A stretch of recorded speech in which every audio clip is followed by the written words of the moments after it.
दिल्ली से आ रही है, जहां पर डिप्टी सीएम मनीष सिसोदिया के खिलाफ प्रदर्शन हुआ है। कांग्रेस पार्टी ने सिसोदिया के खिलाफ प्रदर्शन किया है। बड़ी जानकारी इस वक्त की आपको दे रहे हैं, जहां पर कांग्रेस पार्टी की तरफ से प्रदर्शन किया गया मनीष सिसोदिया के खिलाफ। और दिल्ली में कांग्रेस के विरोध प्रदर्शन के दौरान अनोखी तस्वीर भी देखने को सामने आई है। दरअसल विरोध प्रदर्शन में एक आदमी गद्दे पर सवार होकर मनीष सिसोदिया का मुखौटा लगाकर वहां पर पहुंचा था। कांग्रेस पार्टी के प्रदर्शन में गधे पर बैठकर पहुंचा ये आदमी अचानक नीचे गिर गया। कांग्रेस पार्टी का ये कार्यकर्ता अपने चेहरे पर मनीष सिसोदिया का मुखौटा लगाकर पहुंचा था। उसने जूते चप्पल की माला पहन रखी थी। काफी देर तक ये इसी अंदाज में लोगों के बीच घूमता नजर आया। कुछ लोग इसकी तस्वीरें भी लेते दिखे। इसी दौरान भीड़ में किसी ने गधे को छेड़ दिया और ये गधे से नीचे गिर गया, जिसके बाद वहां मौजूद लोगों ने उसे उठाया। इस प्रदर्शन में कांग्रेस पार्टी के कार्यकर्ता अरविंद केजरीवाल और मनीष सिसोदिया के पोस्टर लेकर पहुंचे थे और उनके खिलाफ नारे भी लगा रहे थे। तो दिल्ली की एक्साइज पॉलिसी को लेकर मनीष सिसोदिया पर हुई सीबीआई रेड के बाद आप और बीजेपी आमने सामने हैं। और सीबीआई का सामना करने के बाद जहां पर प्रेस कॉन्फ्रेंस कर मनीष सिसोदिया ने गंभीर आरोप भी लगाए, तो वहीं अनुराग ठाकुर ने भी प्रेस कॉन्फ्रेंस कर पलटवार किया।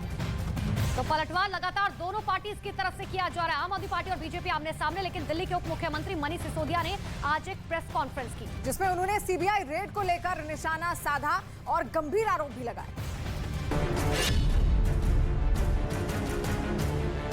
सीबीआई जांच का सामना कर रहे मनीष सिसोदिया आज मीडिया के सामने आए और एक बार फिर दिल्ली के एक्साइज पॉलिसी की वकालत की। देश की सबसे बेस्ट एक्साइज पॉलिसी है। एक्साइज पॉलिसी को लेकर सीबीआई का सामना कर रहे मनीष सिसोदिया को अब गिरफ्तारी का डर सता रहा है, जिसका उन्होंने प्रेस कॉन्फ्रेंस में भी जिक्र किया। मेरे यहाँ रेड डाल दी, अब 2-4 दिन में मुझको भी गिरफ्तार कर लेंगे। शुक्रवार को कई घंटे तक सीबीआई जांच का सामना करने के बाद आज मनीष सिसोदिया ने एक प्रेस कॉन्फ्रेंस कर केंद्र सरकार पर जमकर हमला बोला। एक्साइज पॉलिसी को लेकर सवालों से घिरे मनीष सिसोदिया ने अपनी प्रेस कॉन्फ्रेंस के दौरान दिल्ली की एक्साइज पॉलिसी को देश की सबसे बेस्ट एक्साइज पॉलिसी बताया और केंद्र सरकार पर निशाना साधा। शराब या एक्साइज की चोरी इनकी परेशानी है ही नहीं, इनकी परेशानी है अरविंद केजरीवाल।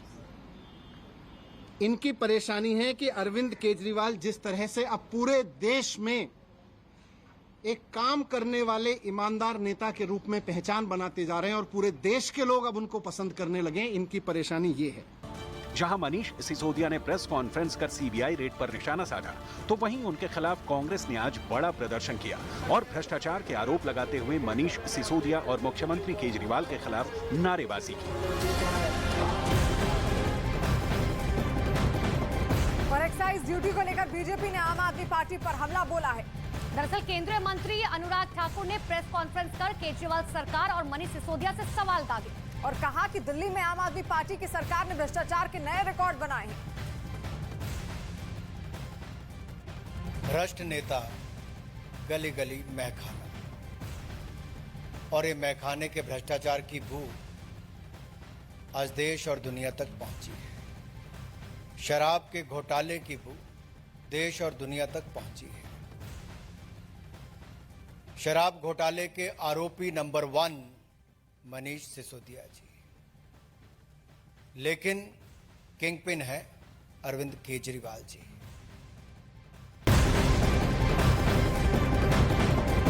और इसी बीच एक बड़ी खबर आपको दिल्ली से बता दें, जहां शराब घोटाला मामले में सीबीआई ने मनीष सिसोदिया के कुछ करीबियों से भी पूछताछ की है। और सूत्रों के हवाले से खबर है कि सीबीआई ने नामजद 15 आरोपियों में से कुछ लोगों को पूछताछ के लिए बुलाया भी था। ये सभी सिसोदिया के करीबी बताए जा रहे हैं। बड़ी जानकारी इस वक्त की, मनीष सिसोदिया के करीबियों से भी पूछताछ हुई है।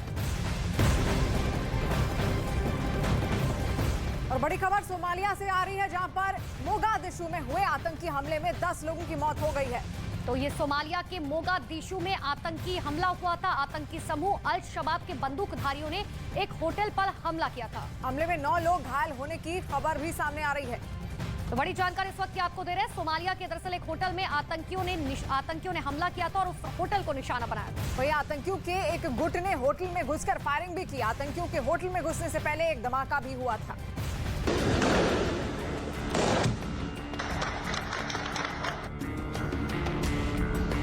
ये तस्वीरें सामने आई सोमालिया की राजधानी मोगादिशु से। वहां मुंबई जैसा हमला हुआ। आतंकियों ने होटल में घुसकर जमकर फायरिंग की, जिसके बाद मौके पर अफरा तफरी का माहौल मच गया। होटल के बाहर सुरक्षा कर्मियों ने मोर्चा संभाल लिया और होटल में फंसे लोगों को निकालने का ऑपरेशन शुरू किया गया। इस हमले की जिम्मेदारी अलकायदा से जुड़े संगठन अल शबाब ने ली।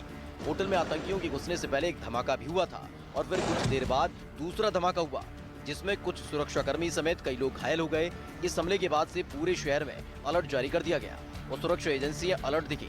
सोमालिया सरकार के खिलाफ आतंकी संगठन का ये पहला हमला नहीं है। इससे पहले भी आतंकी कई वारदातों को अंजाम दे चुके हैं।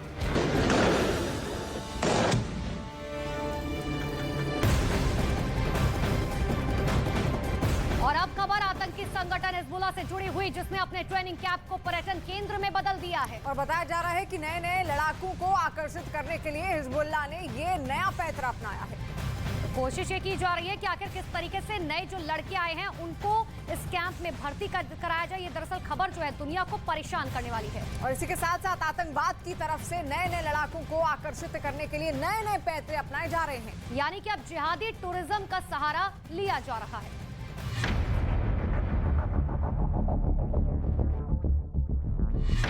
ये वीडियो सामने आया लेबनान के आतंकी संगठन हिजबुल के ट्रेनिंग कैंप से। यहाँ एक साथ हजारों लड़ाके जमा हुए।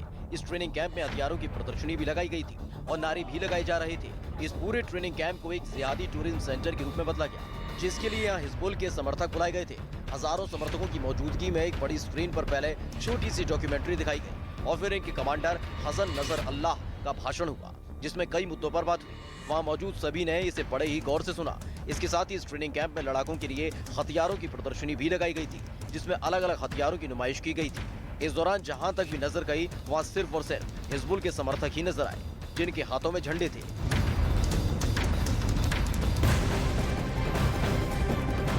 और अब बड़ी खबर अर्जेंटीना से सामने आ रही है, जहां पर जंगल में भीषण आग लग गई है। और अर्जेंटीना की तस्वीर आपको दिखा रहे हैं, जहां पर आग ने जमकर तांडव मचाया। उसकी तस्वीर आपको दिखा रहे हैं, जहां पर देखिए आग किस तरीके से वहां पर जमकर तांडव मचाती हुई नजर आई। अर्जेंटीना में आग ने जमकर तांडव मचाया है। दरअसल जंगल में आग लगने से यहाँ पर लाखों की प्राकृतिक संपदा जलकर खाक हो गई और फिलहाल आग पर काबू पाने की कोशिश लगातार जारी है।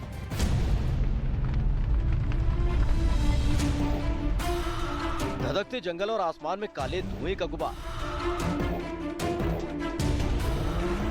भीषण अग्निकांड का ये वीडियो सामने आया पूर्वोत्तर अर्जेंटीना से। यह जंगल में लगी आग से बड़ा नुकसान हुआ। फायर ब्रिगेड और रेस्क्यू की टीम आग पर काबू पाने की कोशिश करती नजर आई। जमीन पर फायर ब्रिगेड के जवान आग बुझाने में डटे थे, तो आसमान से भी पानी का छिड़काव किया जा रहा था। काले धुएं की वजह से ऑपरेशन में लगातार दिक्कतों का सामना भी करना पड़ा। एक अनुमान के मुताबिक पराना डेल्टा में करीब 1 लाख हेक्टेयर से ज्यादा की जमीन आग की वजह से जल चुकी है, जिससे इस प्रकृति रिजर्व को सबसे ज्यादा नुकसान हुआ।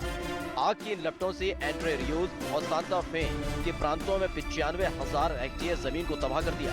बताया गया कि ये इलाका पिछले 2 साल से आग का केंद्र रहा है और ये भी कहा गया कि घास के मैदान को जलाने की वजह से इस आग ने विकराल रूप धारण कर लिया।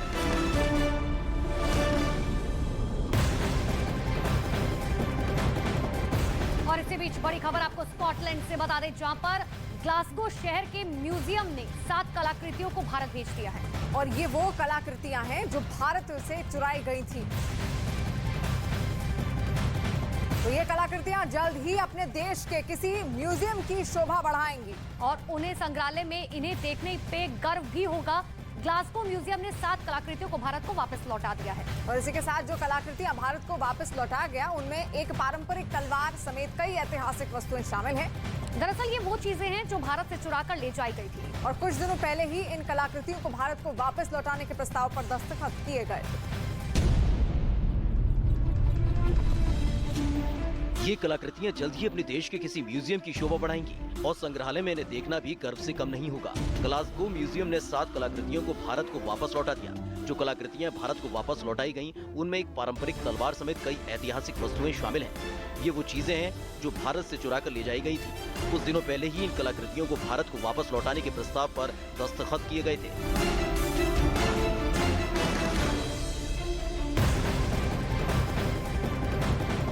खबर वृंदावन से। वृंदावन के प्रसिद्ध बांके बिहारी मंदिर में जन्माष्टमी के बाद मंगला आरती के दौरान बड़ा हादसा हो गया है। दरअसल भारी भीड़ की वजह से मंदिर के गेट नंबर 4 पर एक हादसा हुआ, जिसमें 2 लोगों की मौत हो गई है। मुख्यमंत्री योगी आदित्यनाथ ने हादसे पर दुख जताया है। इतना ही नहीं, मंदिरों की व्यवस्था दुरुस्त करने के आदेश भी जारी कर दिए गए हैं। तो जन्माष्टमी पर बांके बिहारी मंदिर में श्रद्धालुओं की भारी भीड़ उमड़ी। मंगला आरती के बाद मंदिर से दरअसल बाहर निकल के दौरान एक आदमी के बेहोश होने से यह बड़ा हादसा हो गया। बांके बिहारी की मंगला आरती के वक्त हादसा। जन्माष्टमी में उमड़ी थी भक्तों की भारी भीड़। जन्माष्टमी के मौके पर मथुरा में कान्हा के भक्तों की भारी भीड़ एक बड़े हादसे की वजह बन गई। वृंदावन के प्रसिद्ध बांके बिहारी मंदिर में मंगला आरती के दौरान भगवान के दर्शन को उमड़ी भीड़ की वजह से मंदिर में दर्दनाक हादसा हो गया, जिससे 2 लोगों की जान चली गई, जबकि 6 लोग घायल हो गए। सीएम योगी आदित्यनाथ ने मंदिर में हुए हादसे पर दुख जताया है और घायलों को समुचित इलाज की व्यवस्था करने के निर्देश दिए हैं। कि लोग बाहर आए, खुली सांस में बैठे, तो उसके बाद वो ठीक भी हुए। 4-5 लोग ऐसे थे जिनकी हालत ज़्यादा उनको थोड़ा प्रॉब्लम हो रही थी या वो फेंट हो गए थे, बेहोश हो गए थे, उनको हॉस्पिटल लाया गया। तो हॉस्पिटल लाने के बाद ये पाया गया कि उनमें से 2 व्यक्ति, जिनमें से एक पुरुष हैं और एक महिला है, उनकी मृत्यु हो गई है। पुलिस के मुताबिक भारी भीड़ होने की वजह से मंदिर के 4 नंबर निकासी गेट पर दबाव बढ़ने लगा। इसी दौरान गेट पर एक आदमी बेहोश होकर गिर गया। पुलिसकर्मी जब तक उस आदमी को निकालते, गेट पर भारी भीड़ के बीच वो फंस गया, जिसकी वजह से अन्य श्रद्धालुओं का दम घुटने लगा और हादसा हो गया। तो मूसेवाला मर्डर केस में पुलिस ने एक और पर्दाफाश किया है। मूसेवाला हत्याकांड में कनाडा में मौजूद लिपिन नेहरा नाम के आदमी ने गोल्डी बराड को शूटर मुहैया कराया था। दरअसल मूसेवाला हत्याकांड की आखिरी कड़ी भी अब जुड़ गई है। पुलिस को उस शख्स का नाम पता चल गया है और इसी के साथ साथ जिसने सिद्धू की हत्या के लिए गोल्डी बराड को शूटर्स दिए थे, उसकी भी लगातार खोजबीन जारी है।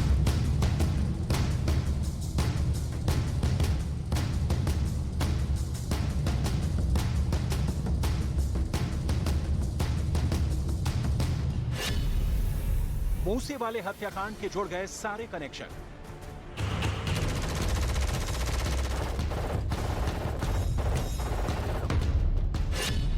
कनाडा में है मूसेवाला का असली कातिल। पंजाबी सिंगर सिद्धू मूसेवाला हत्याकांड की जांच में जुटी पुलिस टीम ने आखिरकार उस कड़ी को भी तलाश लिया, जिसके जुड़ने से हत्याकांड के सभी कनेक्शन पूरे हो गए हैं। मूसेवाला हत्याकांड में नया नाम कनाडा में बैठे लिपिन नेहरा का जुड़ा है। ये वही शख्स है जिसने गोल्डी बराड के पास सिद्धू मूसेवाला की हत्या करने वाले 2 शूटर्स भेजे थे। लिपिन नेहरा के शूटर्स ने की थी हत्या।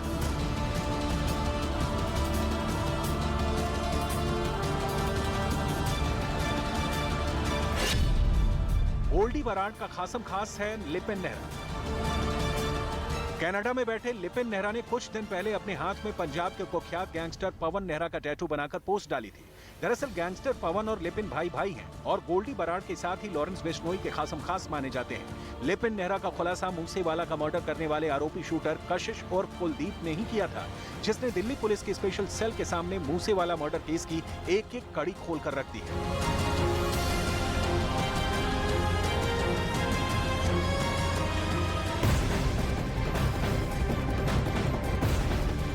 और जम्मू कश्मीर के पूर्व सीएम और नेशनल कॉन्फ्रेंस नेता उमर अब्दुल्ला, एक वीडियो खूब उनका वायरल हो रहा है।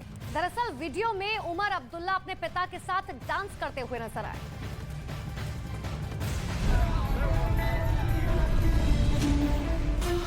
जम्मू कश्मीर के पूर्व सीएम और नेशनल कॉन्फ्रेंस नेता उमर अब्दुल्ला को आपने अक्सर सियासी मैदान में तकरीर करते हुए सुना होगा, लेकिन राजनीति से दूर एक शादी समारोह में उनका अलग अंदाज देखने को मिला, जहां वे जमकर नाचे। वीडियो में उमर के पिता फारूक अब्दुल्ला भी थिरकते नजर आए। उमर अब्दुल्ला फारूक अब्दुल्ला का ये डांस वीडियो सोशल साइट पर खूब वायरल हो रहा है। दरअसल उमर अब्दुल्ला और फारूक अब्दुल्ला नेशनल कॉन्फ्रेंस नेता नासिर सोगामी के बेटे की शादी में शिरकत करने पहुंचे थे।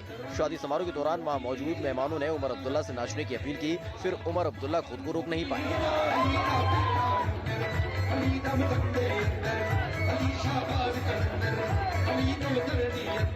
और पिता पुत्र का डांस वीडियो आपके सामने है, जिसमें वो फिल्मी गाने पर जमकर डांस करते दिखाई दे रहे हैं। इस दौरान फारूक अब्दुल्ला ने उमर अब्दुल्ला का साथ दिया और पिता पुत्र दोनों हाथ में हाथ डालकर नाचते दिखे।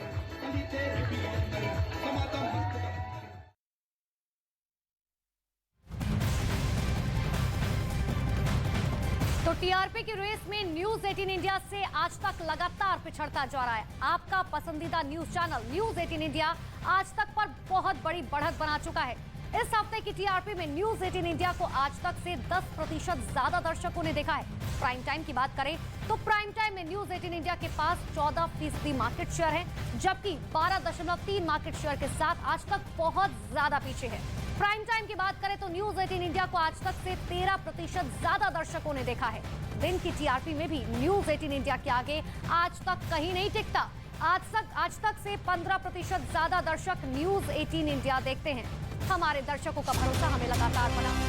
चैनल जो है आपके भरोसे पर खरा उतरने में नंबर वन सच की राह पर चलने में, आपके लिए लड़ने में नंबर वन आपकी आवाज बनने में, जिसके पास है एंकर की टीम नंबर 1, जो है राजनीति के खेल से लेकर खेल की कवरेज में नंबर 1, आज तक को पछाड़ अब है देश का नंबर 1 न्यूज चैनल।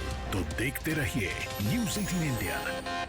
कुछ दिन सत्ता का सुख बिहार में ले लो नेताजी, चाणक्य जी कुछ महीनों में वहां महाराष्ट्र बना के मारेंगे। महंगाई के आलम में ना जीता हूँ ना मरता हूँ, कौन यहाँ एडजस्ट करेगा जैसा मैं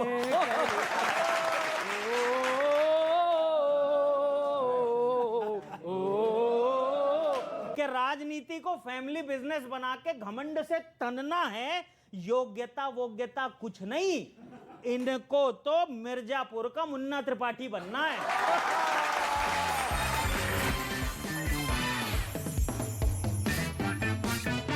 हरकत कर रहा है, वो ताइवान को जंग की धमकी तक दे चुका है। और चीन के राष्ट्रपति शी जिनपिंग तो यहां तक बोल चुके हैं कि अमेरिका अगर इस मुद्दे से पीछे नहीं हटा तो भुगतना ताइवान को पड़ेगा। यानी चीन ठान चुका है कि ताइवान पर कब्जे के लिए वो किसी से भी भिड़ सकता है। और माना जा रहा है कि चीन की इसी सनक ने दुनिया के 17 देशों को एक साथ आने के लिए मजबूर कर दिया है। हालांकि सभी देशों ने यह साफ किया कि पिच ब्लैक मिलिट्री ड्रिल का चीन से कोई लेना देना नहीं है, लेकिन इसमें शामिल ज्यादातर देशों की उससे किसी न किसी बात पर तनातनी बनी हुई है। ऐसे में माना जा रहा है कि चीन से चिढ़ने वाले देश इस जॉइंट ड्रिल के जरिए उसे अपनी ताकत दिखाने की कोशिश जरूर करेंगे। खबर के मुताबिक ऑस्ट्रेलिया के समुद्री इलाके में हो रहा 17 देशों का यह सैन्य अभ्यास 19 अगस्त से 6 सितंबर तक चलेगा। और कहा जा रहा है कि इसके जरिए चीन को यह संदेश देने की कोशिश होगी कि वो ताइवान पर अपनी जिद छोड़ दे। यही नहीं, दक्षिण चीन सागर को अपनी जागीर समझना भी वो बंद कर दे, क्योंकि अब 17 देश खुले तौर पर न सही लेकिन चीन के खिलाफ साथ आते तो दिख ही रहे हैं और एक बड़ा सैन्य अभ्यास भी कर रहे हैं, जिसमें करीब 100 लड़ाकू विमानों के शामिल होने का दावा किया जा रहा है। इसके साथ ही इस ड्रिल में सेना के 2500 जवान भी हिस्सा ले रहे हैं। भारत ने इस सैन्य अभ्यास में शामिल होने के लिए सुखोई 30 मार्क 1 भेजा है और माना जा रहा है कि इस जॉइंट ड्रिल ने शी जिनपिंग की चिंता और बढ़ा दी होगी, क्योंकि एक रोज पहले ही खबर आई थी कि अमेरिका और जापान ने ब्रिटेन, जर्मनी और फ्रांस को दक्षिण चीन सागर में चीन को घेरने के लिए साथ आने का न्योता दिया है, ताकि चीन के खिलाफ और भी मजबूत गठजोड़ तैयार किया जा सके। और खबर है कि अमेरिका और जापान के न्योते को तीनों देशों ने कबूल भी कर लिया, क्योंकि हांगकांग के मुद्दे पर चीन से नाराज ब्रिटेन ने अपने एयरक्राफ्ट कैरियर क्वीन एलिजाबेथ और उसके स्ट्राइक ग्रुप को उसके खिलाफ तैनात करने का फैसला किया। और सिर्फ ब्रिटेन ही नहीं, जर्मनी भी चीन को सबक सिखाने के लिए अमेरिका और जापान का साथ देने जा रहा है। वो हिंद महासागर और उसके आसपास के इलाके में अपनी नौसेना को तैनात करने की योजना बना रहा है। इसके साथ ही खबर तो ये भी है कि फ्रांस भी अब जापान के पास अपना युद्धपोत तैनात करेगा। उधर खबर आई कि चीन और जापान के बीच हुई बातचीत में चीन ने जापान को धमकी दी कि वो उसके आंतरिक मामलों से दूर रहे। मतलब ये कि चीन ने जापान को ताइवान के मुद्दे पर बोलने से रोकने की कोशिश की, क्योंकि पिछले कुछ महीनों से जापान खुलकर ताइवान के साथ खड़ा दिख रहा। और ये बात चीन को हजम नहीं हो रही, क्योंकि ताइवान के आसपास मिसाइलें गिराकर और समंदर में जंग जैसे हालात बनाकर चीन उसे डराना चाहता है। वो ताइवान को हथियाने के लिए हर सीमा लांघने को तैयार है। चीन ऐसा कर भी लेता, लेकिन जापान और अमेरिका जैसे देश उसकी राह का रोड़ा है, जिसमें अमेरिका को तो बहुत पहले ही चीन ताइवान से दूरी बनाने को बोल चुका है। वो बात अलग है कि अमेरिका उसकी एक सुनने को तैयार नहीं। लेकिन चीन लगातार अमेरिका से धमकी भरे लहजे में बात कर रहा है, जिसके बाद इस लिस्ट में जापान का नाम भी शामिल हो गया। क्योंकि खबर है कि चीन और जापान के बीच हुई हाई लेवल मीटिंग में ज्यादातर बात ताइवान के बारे में ही हुई और चीन ने जापान से बोल दिया कि वो अपने काम से काम रखे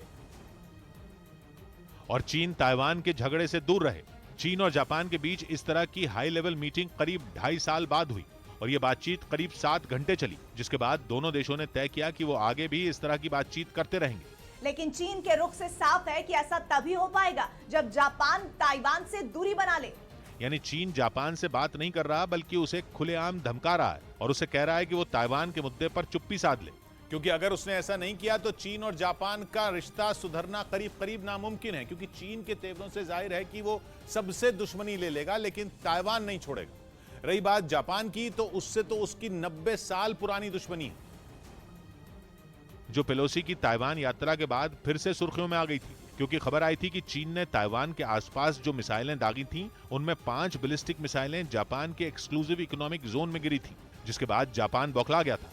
उसने तुरंत चीन को समंदर में उसकी हद याद दिला दी थी, लेकिन चीन वहां भी अपनी हेकड़ी दिखाने से बाज नहीं आया और उसने बोल दिया कि समंदर में सीमा का कोई बंटवारा ही नहीं हुआ, इसलिए यह कहना गलत होगा कि चीन की मिसाइल जापान की समुद्री सीमा में गिरी। लेकिन जापान ने इस दलील को नहीं माना। वैसे चीन और जापान के बीच ईस्ट चाइना सी के कुछ द्वीपों पर सालों पुराना विवाद है, जिसकी वजह से समंदर में सीमाओं का सही बंटवारा नहीं हो पाया था और चीन ने इसी बात को अपनी ढाल बनाया था। और उसकी 5 मिसाइलें ताइवान के ऊपर से होती हुई जापान के नजदीक जाकर गिर गई थी। यह विवाद अभी खत्म नहीं हुआ है और जापान चीन पर शक कर रहा है, क्योंकि उसके एक्सक्लूसिव इकोनॉमिक जोन में जो मिसाइलें गिरी थी वो मामूली मिसाइलें नहीं, बल्कि चीन की DF श्रेणी की 3 मिसाइलें थीं, जिनमें एक DF-17 से तो अमेरिका भी थर-थर कांपता है। इस घटना के बाद जापान की नौसेना ने साउथ और ईस्ट चाइना सी में गश्त बढ़ा दी और उसके कई युद्धपोत और पनडुब्बियां चीन के पास की सीमा पर 24 घंटे निगरानी कर रहे हैं। तनाव के इसी माहौल में चीन और जापान के 2 बड़े नेता आमने सामने बैठे और बातचीत, जिसमें चीन का पूरा फोकस इस बात पर रहा कि वो जापान को ताइवान के मुद्दे पर दखल देने से रोक दे, क्योंकि पिछले कुछ महीनों में जापान ने 1-2 बार नहीं बल्कि कई बार ताइवान स्ट्रेट में शांति का मुद्दा उठाया। यही नहीं, क्वाड के जरिए तो वो खुलकर ताइवान के साथ खड़ा नजर आ रहा है। और यही बात चीन की आंखों में खटक रही है। बड़ी मुश्किल से चीन और जापान पुरानी दुश्मनी को भूलकर आगे बढ़े थे और उनके डिप्लोमेटिक रिश्ते सुधर रहे थे।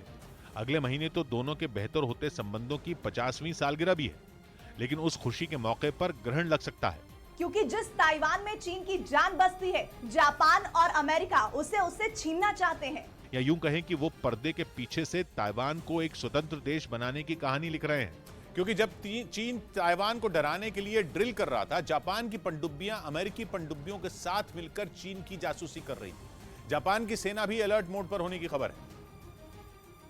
यही नहीं, खबर है कि अमेरिका जापान के ओकिनावा द्वीप पर बने मिलिट्री बेस से ताइवान की मदद की प्लानिंग कर रहा है और जापान भी अपने युद्धपोत और F-35B stealth fighter jet Taiwan की मदद के लिए भेज सकता है, जिसकी चीन को खबर है। इसीलिए उसने इस बार जापान से 2 टूक बात की और बोल दिया कि अगर चीन से रिश्ते सुधारना है तो जापान को ताइवान के मामले में नाक घुसाना बंद करना होगा, क्योंकि चीन को पता है कि ताइवान अमेरिका और जापान जैसे देशों के दम पर ही उछल रहा है, क्योंकि ये देश उसे हथियार और समंदर में सुरक्षा की गारंटी दे रहे हैं।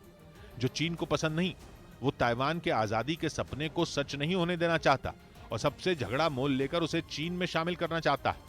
इधर खबर है कि चीन से निपटने के लिए उसका पड़ोसी वियतनाम मदद के लिए भारत की तरफ देख रहा है। वियतनाम अपनी समुद्री सीमा की निगरानी बढ़ाने के लिए भारत से सर्वेलेंस सिस्टम खरीद सकता है। मतलब ये कि इधर चीन लद्दाख में अकड़ दिखाने से बाज नहीं आ रहा और उधर भारत चीन को उसके पड़ोस में ही घेरने की तैयारी में है। असल में वियतनाम दक्षिण पूर्व एशिया में भारत का एक अहम साथी है और बीते कुछ सालों में दोनों के रक्षा संबंध मजबूत हुए हैं और खबर है कि उन्हीं रिश्तों को आगे बढ़ाते हुए वियतनाम भारत के सर्वेलेंस सिस्टम खरीदना चाहता है, जिनमें मेक इन इंडिया मुहिम के तहत तैयार किए गए रेडार, जैमर और माइक्रो ड्रोन शामिल हैं, जिनके बारे में जानने के लिए पिछले दिनों वियतनाम की सेना के बड़े अधिकारी दिल्ली पहुंचे थे। और खबर है कि उन्होंने दक्षिण चीन सागर में चीन की हरकतों पर पैनी नजर रखने के लिए भारत की तकनीक पर पूरा भरोसा जताया, क्योंकि वियतनाम भारत के जिस रेडार से काफी प्रभावित है, वो दुश्मन की मिसाइल की फ्रीक्वेंसी को डिस्टर्ब कर उसे बेकार कर देता है। वहीं मेक इन इंडिया तकनीक से तैयार किए जिस जैमर के लिए वियतनाम ने दिलचस्पी दिखाई है, वो अपने दायरे में आने वाले कम्युनिकेशन सिस्टम को ठप करने की ताकत रखता है। इसके साथ ही वियतनाम जो माइक्रो ड्रोन भारत से खरीदना चाहता है, उसकी मदद से समंदर में करीब 50 किलोमीटर की दूरी तक संदिग्ध जहाजों पर पैनी नजर रखी जा सकती है। ऐसे में भारत और वियतनाम के बीच अगर सर्वेलेंस सिस्टम की ये डील हुई तो चीन के लिए ये बहुत बड़ा झटका होगा। और ऐसा सिर्फ इसलिए नहीं कि उसका पड़ोसी भारत से अपनी सेना के लिए सर्वेलेंस सिस्टम खरीदेगा, बल्कि इससे दक्षिण चीन सागर पर राज करने के चीन के प्लान पर भी पानी फिर सकता है।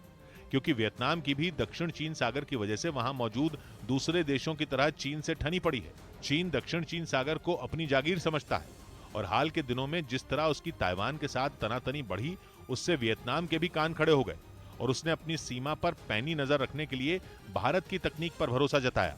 इस बीच ताइवान में बढ़ रहा तनाव भारत के लिए बहुत बड़ा अवसर बना सकता है। खबर है कि बहुत सारी बड़ी कंपनियां ताइवान में ऐसी हैं जो जंग के माहौल से परेशान हो चुकी हैं। ये कंपनियां किसी भी हालत में जल्द से जल्द अपना ठिकाना बदलना चाहती हैं और किसी ऐसे देश में पहुंचना चाहती हैं जहां कारोबार का बेहतर माहौल उन्हें मिल सके। ताइवान की ऐसी कंपनियों के लिए भारत पहली पसंद बन सकता है। मतलब ये कि ताइवान को घेर कर खड़े चीन के जहाज जो आपदा बना रहे हैं, उनमें भारत के लिए अवसर निकल सकता है। ये भारत सरकार भी जानती है कि देश में उद्योगों को बड़ा धक्का लगाने के लिए ये एक बड़ा मौका है। माना जा रहा है कि कई बड़ी कंपनियों से भारत सरकार के अलग अलग मंत्रालय संपर्क कर चुके हैं। लगातार ये कोशिश की जा रही है कि ऐसी कंपनियों को भारत में बुलाया जा सके। इससे रोजगार के भी अवसर बनेंगे और देश की कमाई भी बढ़ेगी। सबसे बड़ी बात यह कि देश में कुछ ऐसी तकनीक आ सकती है जो नए उद्योग लगाने में अहम साबित होंगी। जिन बड़ी कंपनियों के भारत में आने के आसार बन रहे हैं, उनमें एक नाम फॉक्सकॉन का भी है। उधर पश्चिम बंगाल के मिदनापुर से दिल दहला दे और बीजेपी अध्यक्ष जेपी नड्डा ने विकासशील हिमाचल को विकसित हिमाचल बनाने के लिए लोगों से जुट जाने की अपील की है। हिमाचल प्रदेश के नाहन में एक कार्यक्रम के दौरान नड्डा ने कहा कि देश को आत्मनिर्भर बनाने के लिए राज्यों को भी आत्मनिर्भर बनना बेहद जरूरी है। यहाँ मैं देख रहा हूं कि ज्यादातर औसत उम्र जो है वो 50 साल की है, इसलिए इसमें से अधिकतर लोगों ने 2047 भी देखना है। और अगर 2047 देखना है तो हाथ पे हाथ धर करके नहीं बैठना है। हमने इस देश को विकसित भारत बनाना है और विकसित हिमाचल बनाना है। इसके लिए हमको काम करना है। हमको आत्मनिर्भर भारत बनाना है, हमको आत्मनिर्भर हिमाचल बनाना है। अगर हिमाचल आत्मनिर्भर बनेगा तो देश आत्मनिर्भर बनेगा, हमारा योगदान होगा।